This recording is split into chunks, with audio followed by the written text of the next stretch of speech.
Una sir, ilan pang mga lugar ngayon na mayroon pa ba ho, mga lugar na lubog sa tubig baha at ilang ang mga nasa evacuation centers pa sir?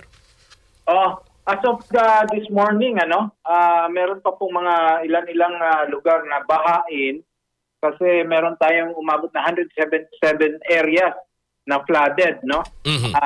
Covering Region 5, Region 8, tsaka Caraga. Ito yung talagang tinamaan ng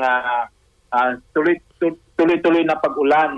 So, yung ating apektadong population ay umabot na po sa 260,000 individuals from 398 barangays. So, ngayon po sa evacuation center ay halos 16,000 individuals, pero marami po dyan ay yung nasa Bicol, 116,000 sir. 16,322. Equivalent to how many families yan? Nasa 5,533 families. Mhm. So, pagamat medyo mahina yung bagyo. Sir, galing na yan sa iba't ibang mga evacuation center yung datos. Opo. Pero as we speak, madadagdagan pa ito kasi Region 5 lang ang marami dito, Region 6, Region 8, no? Mhm.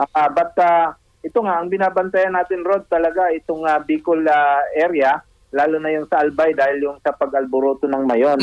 But yun nga, tuloy-tuloy yung pag-ulan at inaasahan naman nating hihina lalo itong bagyo. But nandyan pa rin yung pag-uulan, ano? Sabi ng Pag-asa, tuloy-tuloy yung ulan dito kasi halos nag-stationary siya, umiikot lang siya dito sa ating bandang eastern seaboard. Mhm. So, yun po. May mga bridges tayo at roads na naging not passable lalo na sa Catanduanes at sa Albay dahil sa pag-ulan, doon din sa Samar and Leyte area. Okay. So, yun po, nabantayan natin.